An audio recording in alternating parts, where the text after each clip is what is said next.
Hey guys, this is James from Adventure Awaits Party of 6. The video that you're about to watch is the second video in our series for the renovations for our motorhome. If you haven't seen the first video, please take a look at that video as it will explain our entire project and our goals for this video series. The link for the video is in the description below. In this video, we will show you our shopping spread of items needed for these renovations, our color and material palette for the interior design, renovations for the entry door weather seal, engine and front compartment air conditioning recharge, air filter cleaning, windshield wiper arm repair and blade replacement, and also the replacement of the house batteries and the battery slide drawer. We hope you enjoy, and please comment below if you have different tips on anything that you see that we do in the video. Enjoy! 1, 2, 3, action! Action! Action!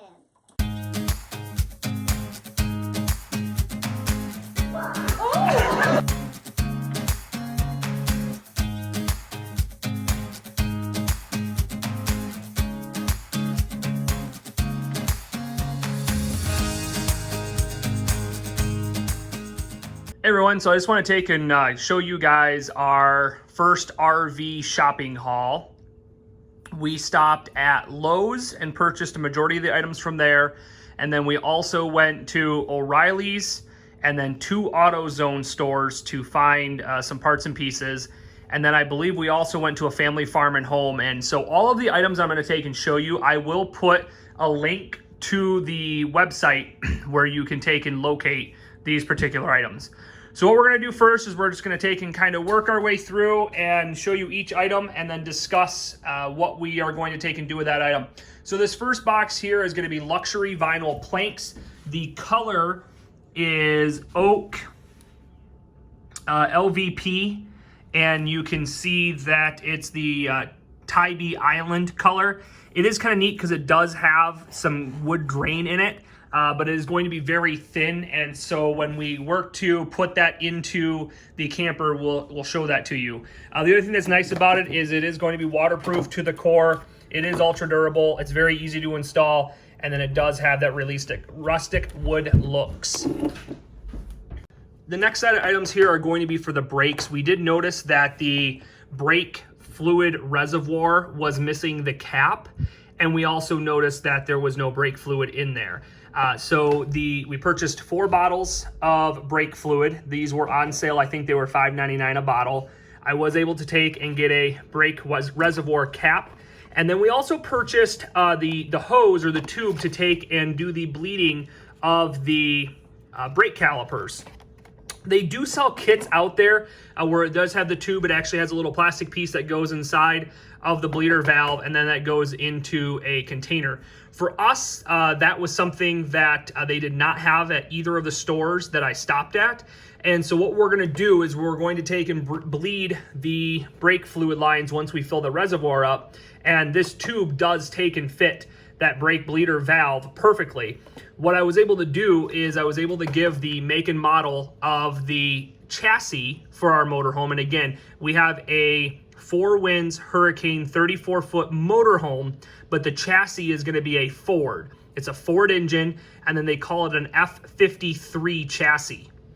So at the auto parts store, I had them take the caliper completely out, and then we were able to take and match up the diameter of the hose to actually take and fit on that bleeder line. So again, it was all about just thinking outside the box. Next, we're going to take and work our way through, and we were able to purchase kind of the middle of the line windshield wiper blades. We know that the ones that we have on there do need to be replaced. This one in particular is a Bosch snow driver. We do know that it is a 20-inch blade that's required for that model, and then this also comes with all the different parts and pieces. What we're going to do is we're actually going to take the wiper blade, or the wiper blades we need to replace, but we're actually going to take the wiper arms off, sand those down, and then repaint them a flat black, and we're able to get the Rust-Oleum rust remover, which instantly covers rust, and then of course it's going to be that flat black color, which fits in nice with the rest of the motorhome. Along with the vinyl plank flooring, we also did take and purchase some different pulls.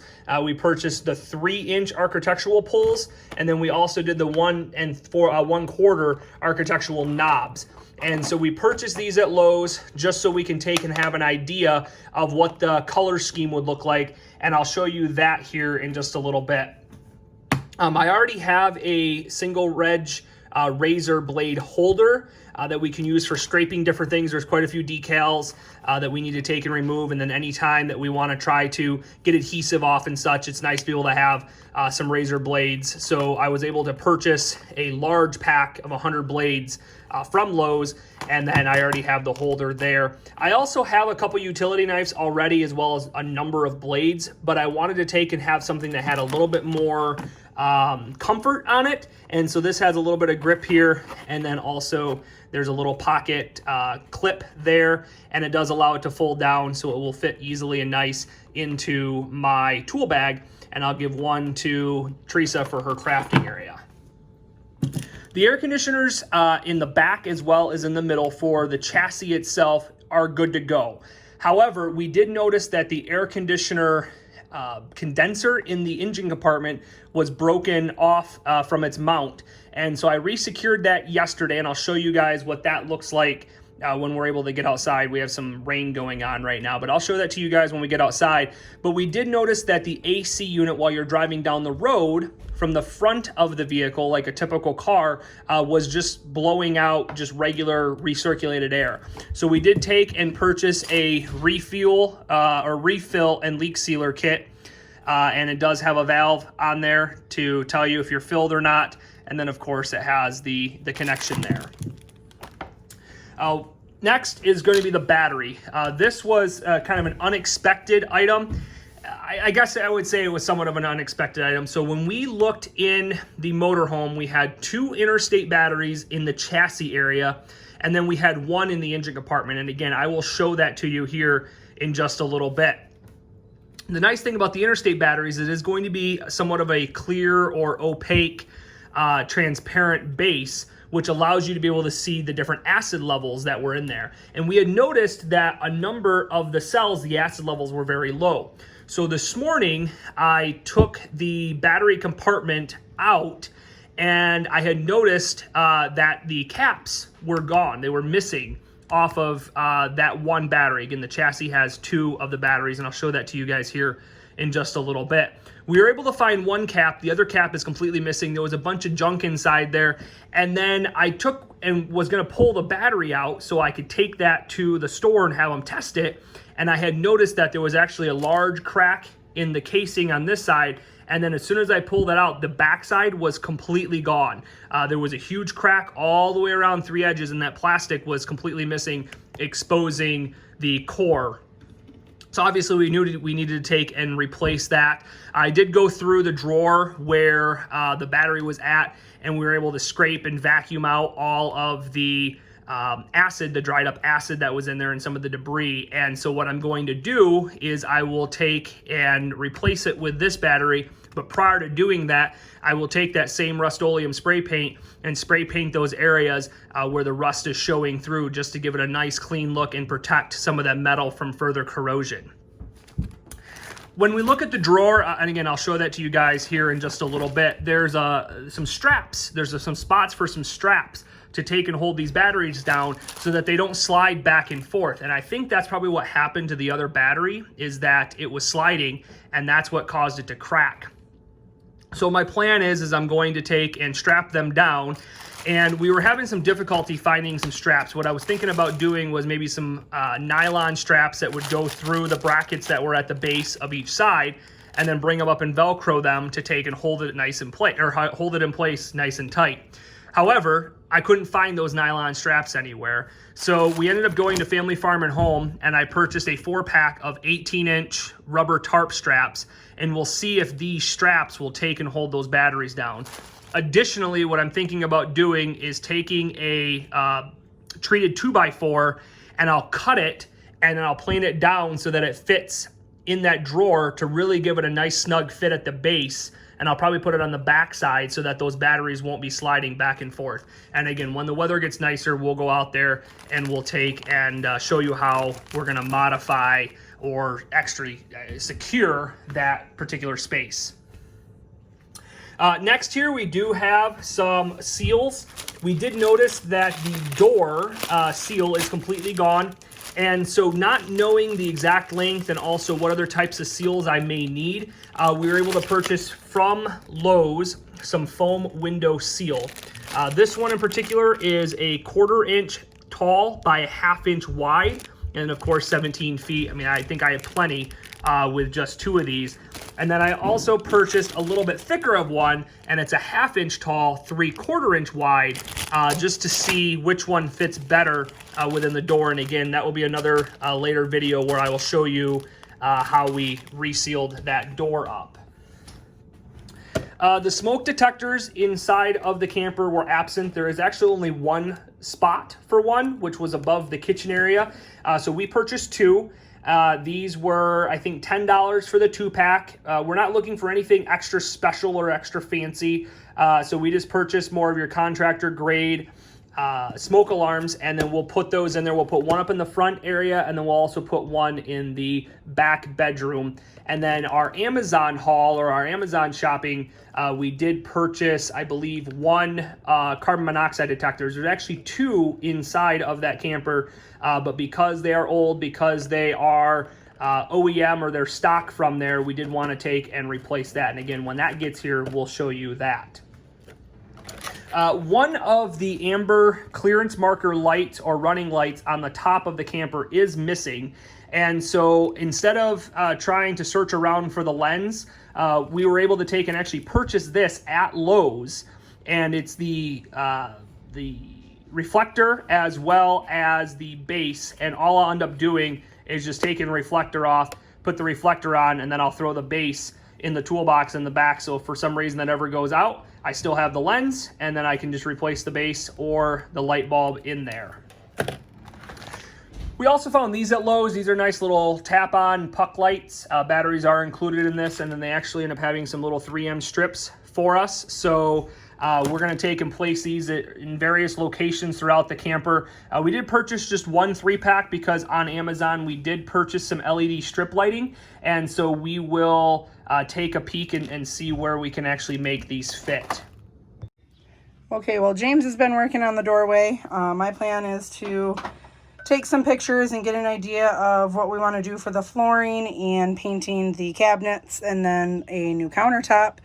Its plan is to go from where the carpet meets the chairs up front there to back to the bathroom and into the back bedroom. Possibly we'll kind of see where we go once we start tearing up the floors.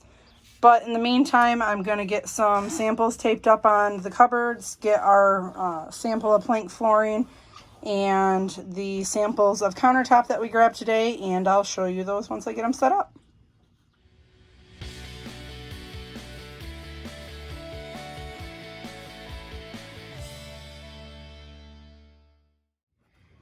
Okay, I've gotten these set out. The color we've pretty much decided on for the flooring is going to be Tybee Island is the name of it. We'll link what kind of flooring it is here in the video. So we went off that color based on picking out some of our samples today. We grabbed some of the countertop samples along with some paint samples. A little hint trick: when you're choosing samples with countertops that aren't like a uniform pattern, grab a couple of them. This one caught my eye, and it was originally the sample that I had grabbed, but as you can see, because of the type of pattern it is, it's not going to be consistent each pattern sample. So just to give an idea, I grabbed 2 of them to kind of put them side by side, and we grabbed some of these other ones. Our thought is, since the flooring will have a little bit of gray into it, we'll want to follow it through with the cabinets being a shade of gray, as I have 12 of them that I can kind of decide from. And then up to the top would be our counter. I just laid them on here to kind of get an idea.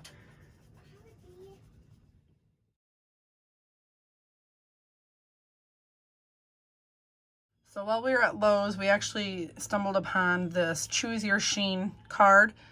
Gives you examples of what, matte, eggshell, satin, semi-gloss would look like, and then the applications. So matte would look good in your living room, dining room, bedroom, etc. Same with semi-gloss, eggshell, satin. It gives you examples. So I will go through and kind of just lay them color by color and see what makes the most sense and go from there. So for this project, we're going to take and go through and we're going to scrape all of the old adhesive tape off of this door jamb. As you can see, the seal is completely gone, but it does go all the way around, including through the bottom. This is actually pretty wet and it's even coming off with just my hands here. But what we'll do is we'll get in there with a scraper, we'll scrape all of this off and then replace all of that foam seal or door seal with that window seal that we purchased from Lowe's. All right, so for the door seal replacement, some of the tools that I have with us is going to be the ladder to take and get up to the top part of the door. I also have a flathead screwdriver, a pair of pliers just in case I want to take and pull any of that old tape off and up and out. I also have a nice metal scraper. This is actually used for paint, but it's great because it has a nice little tip here in the corner where I can dig in and try to pull some of that adhesive out. And then of course it has a nice thick edge there where we're able to take and bring it up. I did also grab a tape measure just so I can take and look at, hey buddy, just so I can look at the width of this particular seam here, and it does look like it's going to be a 1/2 inch. And then of course I have the foam window seal, which both of them actually is more off. This one is the 1/2 inch, this is the 3/4 inch. And so this is going to end up most likely being too thick for this door jamb. So we'll take and use this 1/2 inch by 1/4 inch thick, 17 feet long. I think this was like $3.48 or $4 or something like that at Lowe's. So what I'm going to do now is I'm going to take the time to go through and take off all of the old foam door seal. I also brought a towel because it has been raining lately, and so that will allow me to take and dry my work surface off when I go to take and put the next adhesive on.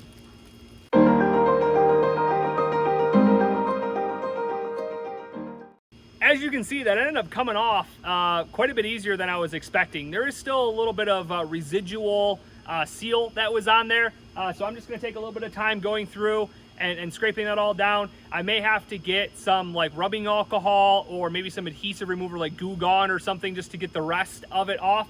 But I do want to take and get this entire area completely cleaned up so that I have a nice, solid, clean surface to take and apply the new door seal to.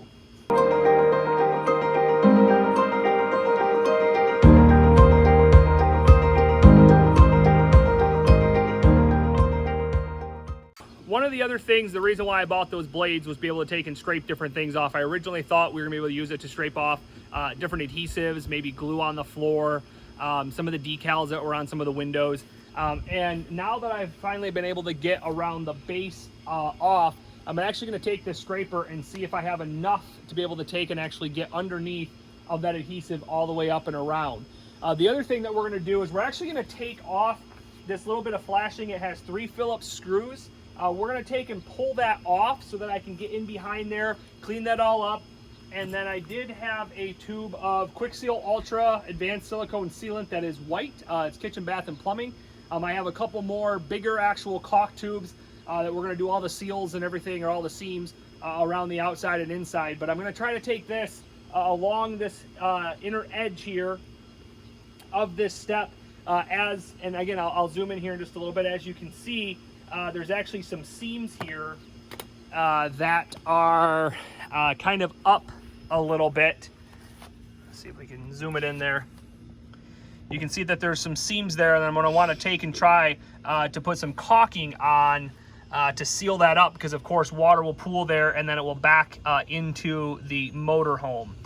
By taking this off, hopefully there's not going to be any much damage below there, and I want to also check this particular L-shaped joint and just make sure that this is all one solid piece here. I also have a little bit of this piece that I'm going to try to bang back out, straighten that back out, and see if that will look just a little bit better. And again, it's a great spot to give me that seal all the way around for that door.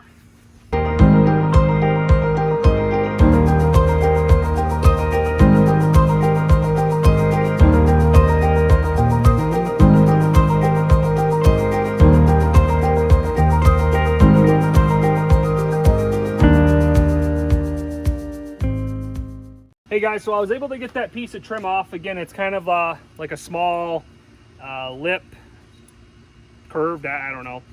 Doesn't look like there's any major issues with it at all. So what I'm going to do is I'm going to come in through here. I'm just going to clean all the dirt, all the grime out of this corner. I'm still going to take and put a bead of silicone just on the inside along here, just in case there is any water that decides to take and seep down. It's not going to seep down between the metal and the rubber foot pad. And then I am going to take and run from the inside a bead of the silicone on the seam here and here. And then I'm actually going to grab a pair of pliers, maybe even a hammer and maybe a block or something, and try to get that straight out. So again, I'm going to take some time now and vacuum here and then get this all straightened up and then run a bead of silicone around those edges. All right, guys, so I went through and I put a bead of caulk here in the corner. I did one all the way along this seam here and then also one over here. I'll actually take, and if you notice, this one turned out quite a bit better than the other side.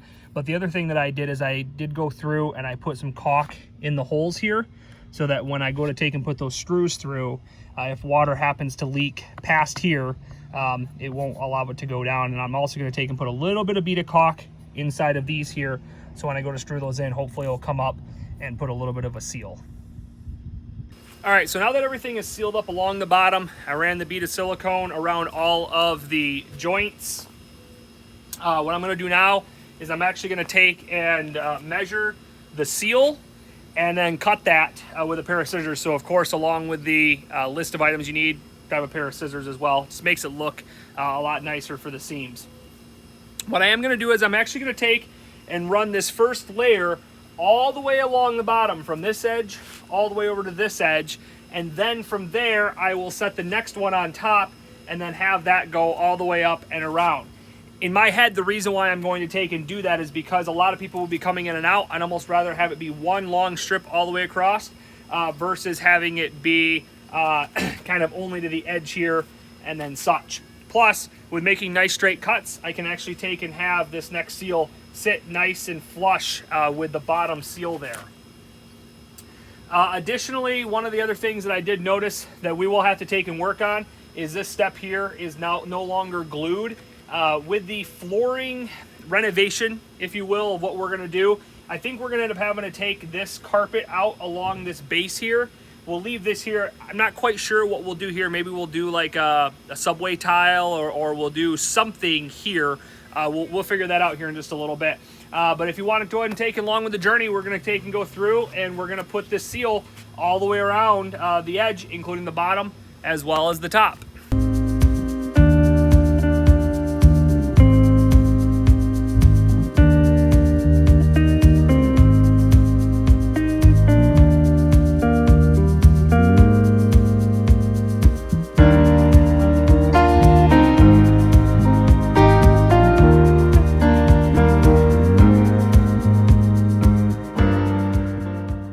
All right, guys, well, the good news is it's all done.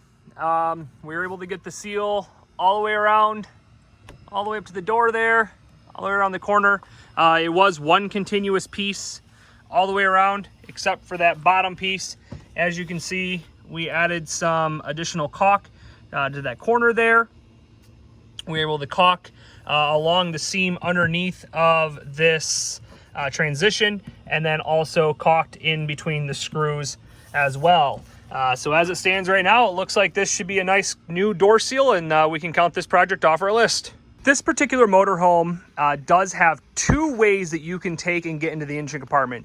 You do have an access door up here towards the front, and then on the inside there is a cap that goes over the back half of the engine, which I'll show that here a little bit later, because we actually have some repairs in there with some of the insulation and also some of the double-sided tape seals that we'll have to take and fix up. But in order to take and get into the front panel here, you have two keyholes or key locks that you'll want to take and utilize. So once those two locks are unlocked, you can lift up on here, and then what that will do is it will allow for this door to come down. And as you can see, there's actually quite a few different things, fluid access points, where you can actually get to them here while this door is open. A couple things to note, and again, this is a Ford V10 Triton engine. A couple things to note is that you do have your reservoir for your windshield washer fluid.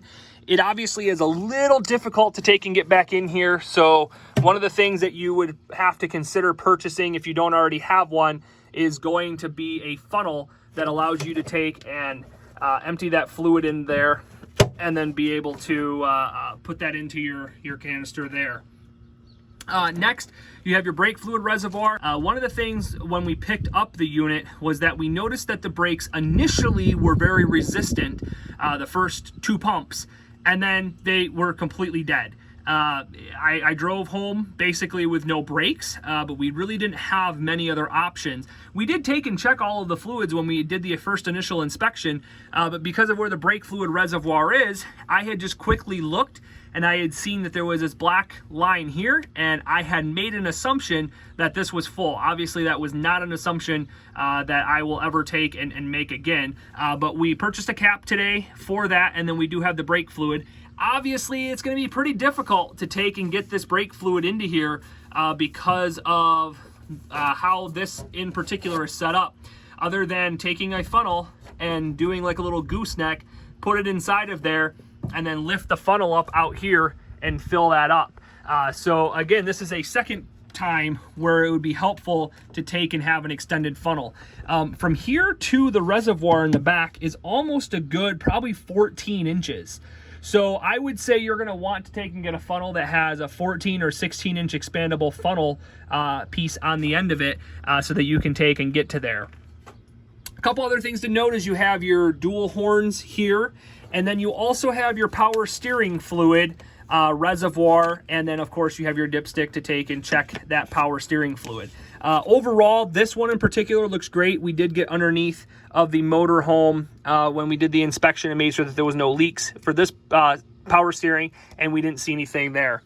Next, this is going to be your air filter. We will take this off and we will spray out this air filter. Just take a peek and see what it looks like. Now that this is home, one of the things that we're definitely going to want to do is do that, because you never know what has gotten up in there and has built a nest, or what that air filter looks like, and we may ultimately have to replace it. And in order to take and do that, you pop this off. That then takes and pops off this particular bracket around here, and then you can probably shimmy this up and be able to take it off. The other thing that I'm going to do is I'm going to remove this hose ring as well, or this hose clamp, so that I can also verify that this piece here is free and clear of debris and not plugged up. And then we'll also verify through the bottom, when we take the air filter out, what the bottom side looks like. Then from there, moving over, we do have the engine oil dipstick. This is a very long dipstick. I would say it's almost probably 4 or 5 feet long. So you'll want to make sure that you have a rag. And what I ended up doing is I just put this, a rag kind of right over top of this. So as I'm pulling it out, if it happens to drip any oil, it drips into the towel or the rag versus dripping on the front of the fiberglass for the motorhome. We also have a transmission fluid dipstick for us to be able to check that. This is going to be your engine oil fill, and then you do have your engine coolant levels here, and you do have a gauge right here that will tell you if this is a fill level for, let's see, cold fill level. So this is something we'll probably want to look at and just make sure that we have enough fluid into here. And then we do have the recharge port for the air conditioner condenser. And then this is actually what was moving all around. And as you can see, it's actually broken. The plastic housing around this nut is broken off. So I had a couple self-tapping screws, and there was already some little holes here that were started, as you can see here. And so what I was able to do was just self-tap a metal screw here, and then one up top here, and now this no longer moves. What we will have to look at, though, is that there are some wires that do come down. There's this one here that comes for this AC line.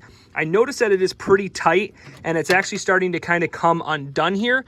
And then there's this other wire that was just stuck in this hole inside of here, and I don't know what that does. So I may end up having to take this cover off and see what this wire does.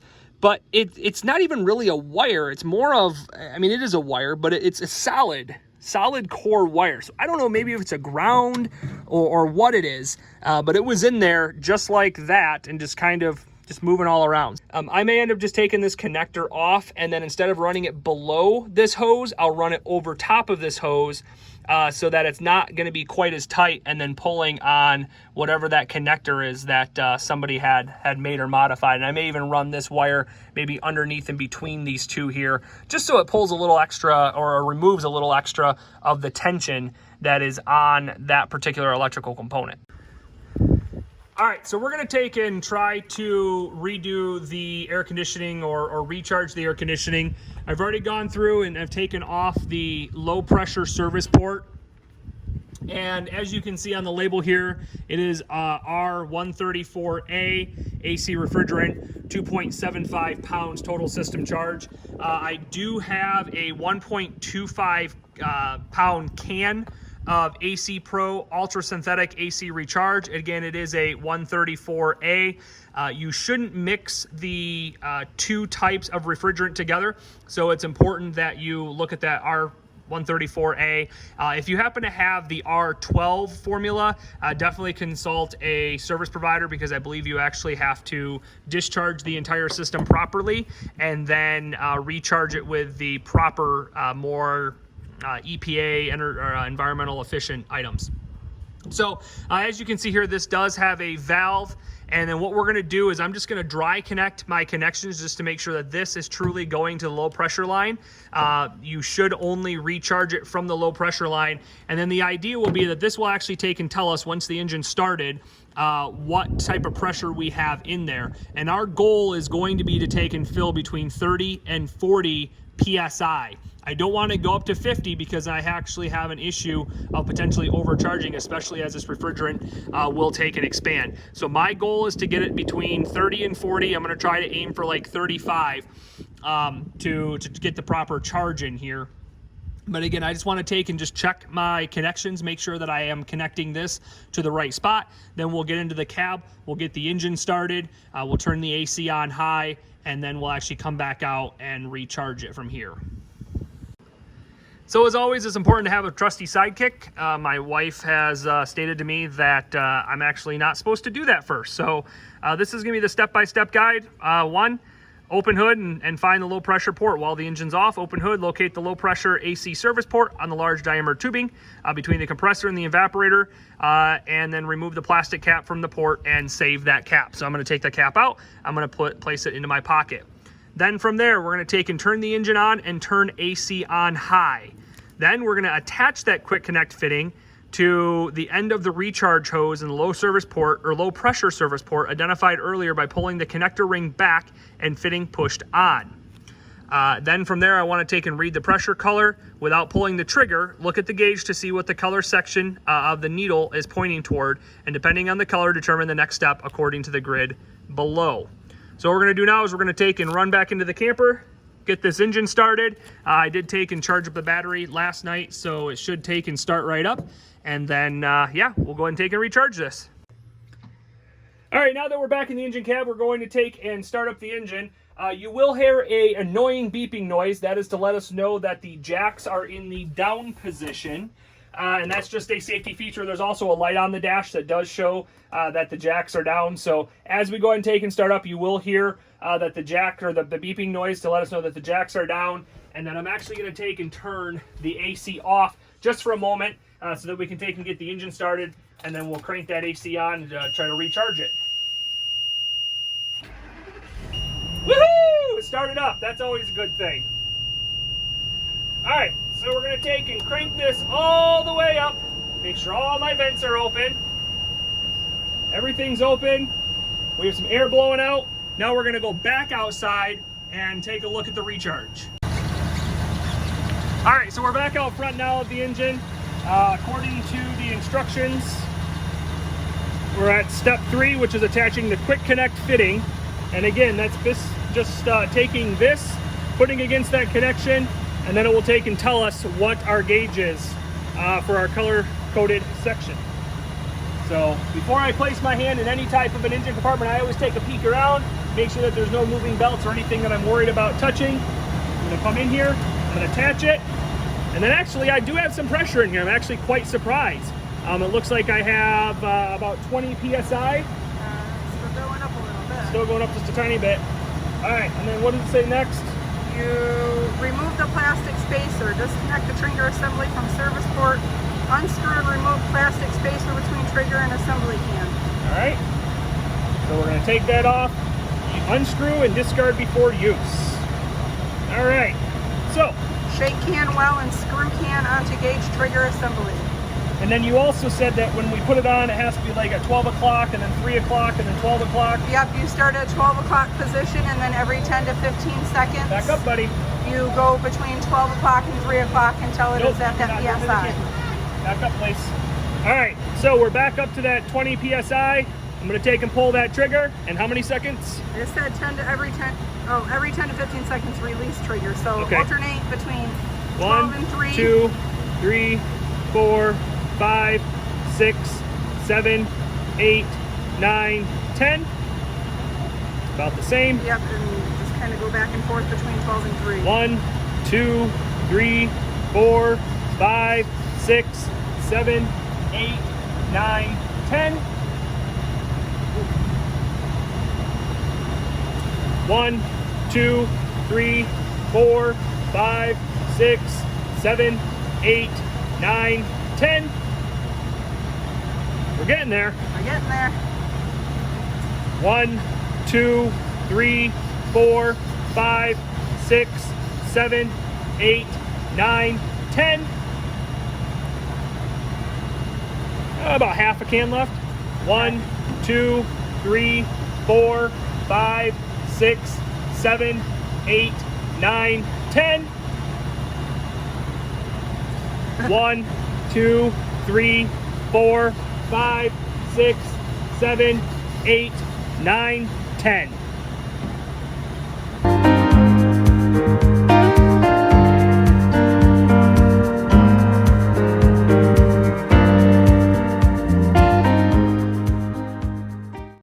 Now this is empty.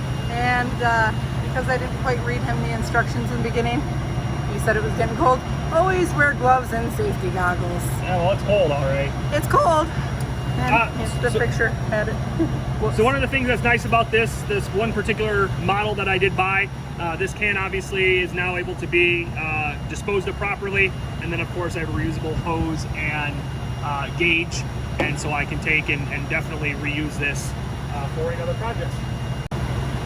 Now that it is fully recharged and I have properly disposed of the container, I'm going to actually take and put this cap back on here. Again, I'm just going to tighten it up there.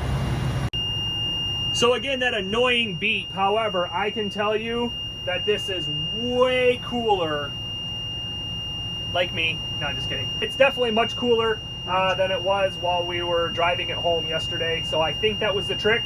And again, we'll let it sit there for a little bit. And we'll take a peek and see if there might be a leak. But again, the model or that style that we purchased allows us to maybe even have some of those leaks as long as it's not very large sealed up. So this might have actually taken care of the problem. All right, so while we're in the engine compartment, I'm gonna take this air filter clamp and just move it up out of the way here. I'm actually gonna try to lift this whole thing right on up and out of the way. See if we can get in and take a peek at this air filter.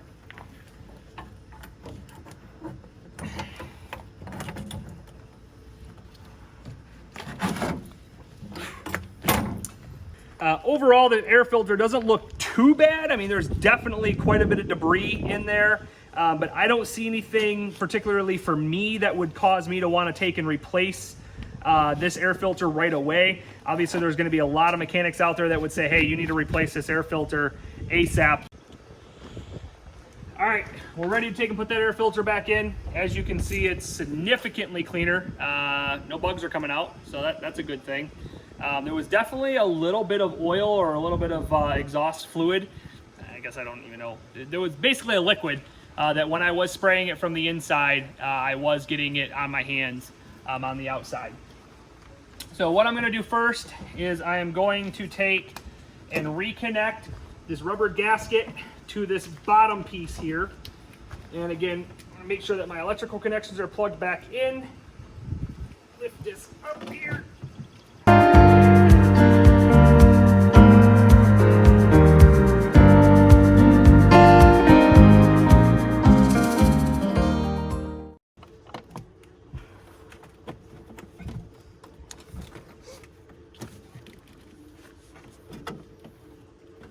those, thank God for time lapse.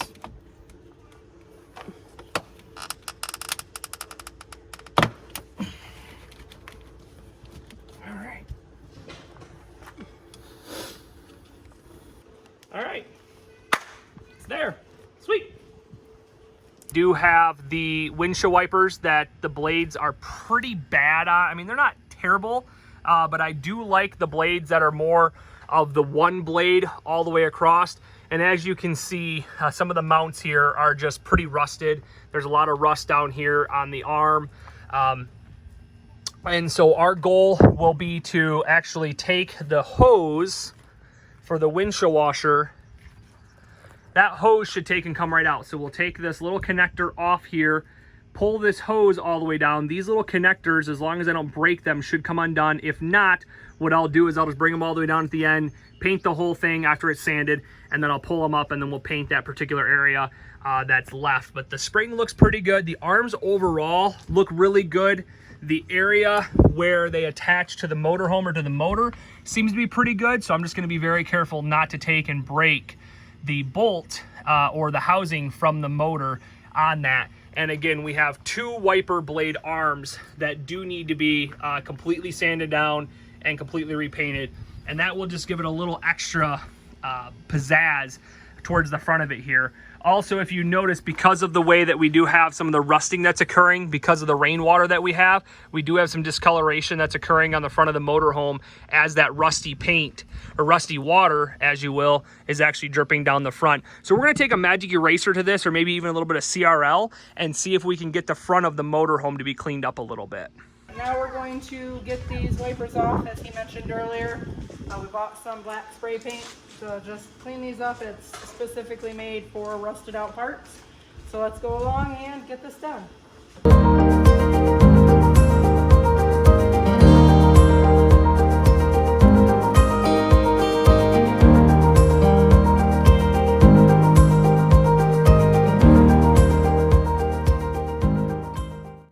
So after consulting with my father, he just suggested some WD-40 on here. Let it sit, just rusted parts. I wasn't sure if there was a specific way that these came off on an RV, since we've never worked on an RV before. So we put some WD-40 on, let it sit about 10 minutes, and James had already, before I started hitting record, was able to get that one out. Easy breezy. So if you notice in here, it's basically a cylinder that's tapered at the end. It has little teeth in there, and then inside of here, that's what, when it's sitting in there, it's tapered in there, and then that's what allows it to take and turn. So I very gently just tapped on this, because again, I don't want to take and break my motors, because that's going to be a huge expense. They're difficult to find, and I didn't want to take and strip any of the threads either. But some WD-40 on there worked perfectly. The other idea that if that didn't work, just apply a little bit of heat just to try to take and get it off. But it looks like it came off pretty well. And I'll go through and we'll get this blade off here, which it looks like to be a small bolt. Small bolt all the way through. Not your typical windshield wiper where it just snaps in. It actually does go all the way through, so it's kind of an older fashioned one. And then the blades that we purchased are going to be the 1 blade, and they are the 20 inchers. So I'll show you guys that here in just a little bit, but we'll go ahead and get the other one off.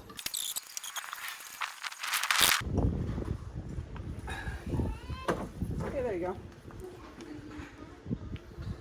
All right, so this one came off all with that piece in there.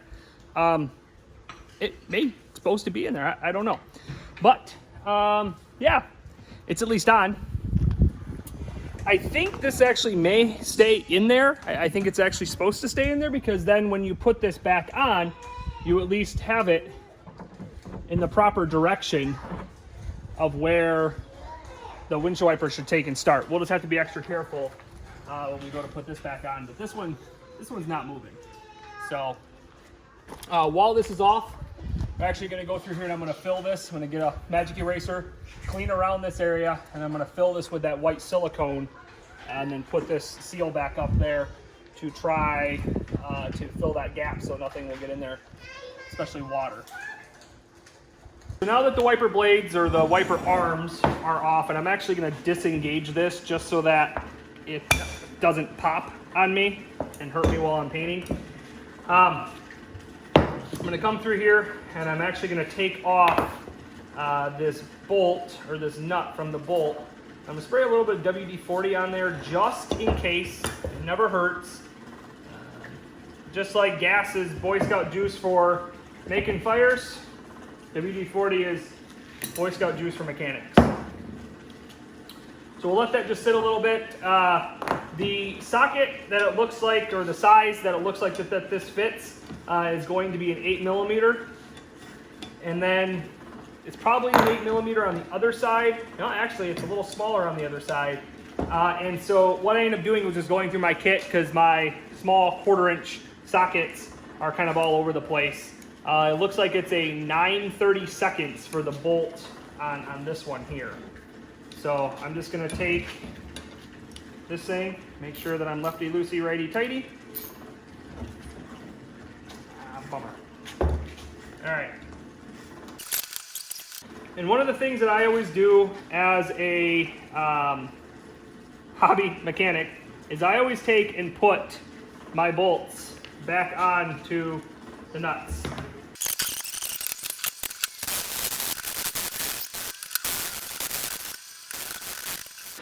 One of the things that I'm going to do is make a little jig for these because I want to paint the top side of this bolt.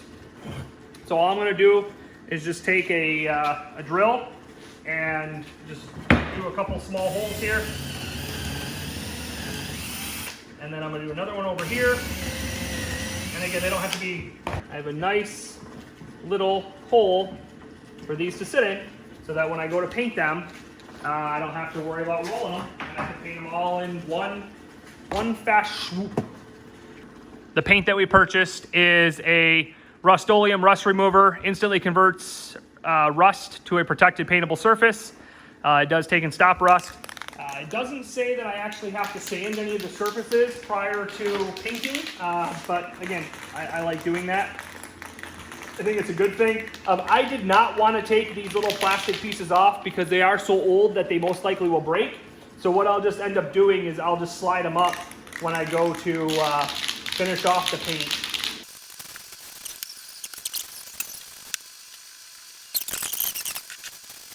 All right, so the windshield wipers are all done. I did go with the Bosch 1 blade. They're actually a snow blade, but if you notice, it's that 1 blade all the way across, so it's less likely to take and do the streaking. These are the 20-inch blades, which again, to me, seems very small for the size of the window, but you know, I guess it is what it is. If you notice, I already put this one on just because this one did have the little end piece that came out with it, so I just wanted to make sure that it was actually going to take and rest in the proper spot. And now that that's there, what I'm going to do is I'm actually going to take and put this one on and just make sure that it's up in the proper spot. And one of the tricks that I learned was with both taking it off and putting it on, if you actually have this out, even though it is kind of somewhat dangerous, as long as this is actually out, it makes it a lot easier to take it off and obviously to be able to put it back on again. So I'm just going to look in here, see where it previously was lined up at, and then very gently bring it down and make sure it's lining up on the window in the exact same spot where it was. And believe it or not, it does. So what I'm going to do now is I'm going to take the washer and the bolt, I'm going to put them back on, make sure that they're fully seated, especially this one, and then I'm going to take and run the washer fluid cable or tubing up to the top, and then I'm going to pop those washer fluid ends on there, and this part of the project will be done.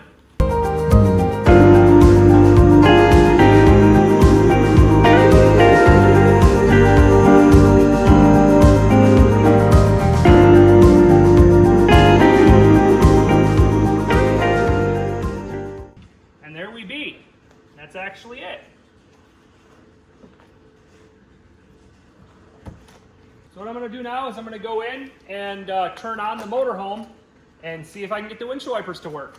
That's actually one thing we haven't tried yet.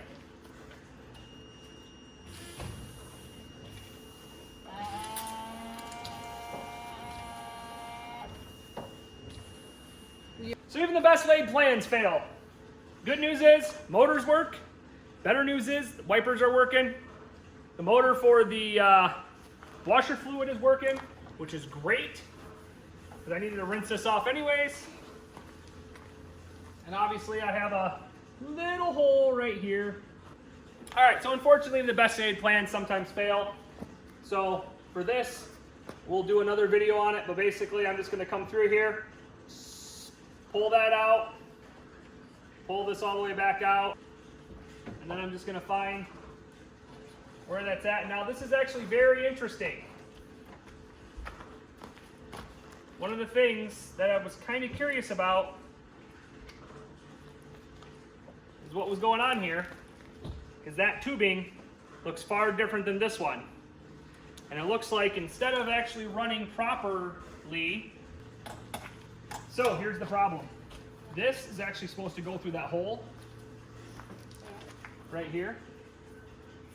And then you have the little piece of tubing. Try fixing it once, and what they did is they just shoved that inside of here. So it's not. And this is bad. It's leaking here, right here. Here's where it's leaking here. And then it's leaking a couple other spots. So we just need to get the correct connector and tubing. And so what I basically need to do is get a new one of these. So it comes all the way out, the little barb that goes inside there, and then a new one of these. But this right here is like a $2-3 fix.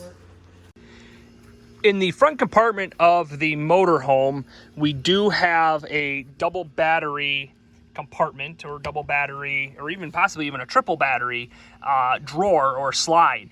And so one of the things that we noticed when we first opened it up and looked at the camper was that the acid levels in this interstate battery were very low. Some were down here, some were up. Overall, this battery doesn't look too bad. I mean, there's a little bit of give here in this battery. These batteries were purchased, we believe, in 2011. So they are 9 years old, as it is 2020. But as you can see, this particular drawer slide did have quite a bit of acid that had leaked out of the back of the battery. So my plan is to take and actually slide these batteries forward, put a little bit of a spacer in there, some treated 2x4 or a 1 or 2x2 or something in there, so that when we put the batteries in here and we strap them down with those bungee cords over the top, it will actually prevent those batteries from sliding back and forth. So we'll be able to have the bungee straps to keep them down from hopping back or hopping up and down, but then they'll also, that wood in the back will prevent them from sliding back and forth. This entire drawer does slide out, and you can see that it does have some vinyl spacers on there. The ones on the bottom are almost completely gone. So my plan is to take and come through here, scrape off all of this paint here, and I may even take the whole dry slide drawer completely out, scrape that paint all the way down, and then repaint the areas that have exposed metal, so that we're going to paint those areas that have the exposed metal so that we can take and actually protect this from further corrosion. All right, buddy, so what we're gonna do is we're gonna take this out. We have to disconnect the battery and all of the cables. We need to be careful when we go ahead and take and pull this out. We already have the other battery completely out. What we're gonna do is we're gonna pull this out. We're gonna disconnect this battery, set this battery aside, and then I'm gonna go and take and sand this and repaint this piece. I'm also gonna make a spacer in here on the back side so that this battery won't slide back and forth. Once it's dry, we'll put this in, we'll put the batteries back in, we'll bungee cord them down, and they should be good to go. Sound good? Yeah. All right, you wanna help me get this out? Yeah. Okay, put your hands on here. No, up top. You don't need this tool. Put your hands right here just like I'm gonna do, and pull. 1, 2, 3. Whoa! You are so strong. Good job. So what we're gonna do is we're gonna take and disconnect. Nope. Now, listen. You never, come over here. Come over here. I'm gonna show you something. We're gonna be extra careful. You never ever wanna take and put metal between there and there, because it's gonna take an arc. It's gonna spark and it's gonna hurt you. So our goal is going to be to take these off, get those wires off. I'm gonna clean those up, and then I'm gonna come in and I'm gonna take this ground off, because it looks like it's basically just the ground, the jumper to the next battery, and then the positive over there. So you want to help me go get battery? Oh, a boat. Yes, you're right. Do you want to help me go get a pair of pliers? Yeah. All right, let's go.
So guys, this is gonna be the last part of the project for the day. I went through and I repainted the battery holder. I have the new replacement battery in there. And then as you can see in the back side, I did 1.25 inch by 6 inch little blocks of wood. I did paint them black. Some of the paint just came off as I was pounding it in there. And just basically made it so that these batteries will not move around. Once I get all the straps, or I'm sorry, all of the cables back on, so as you can see, I put the wood blocks back there just to hold them down. Once I get all of the battery cables back on properly, then I will go through and actually bungee strap those batteries down to the little hooks on the side, and then this thing will not be going anywhere.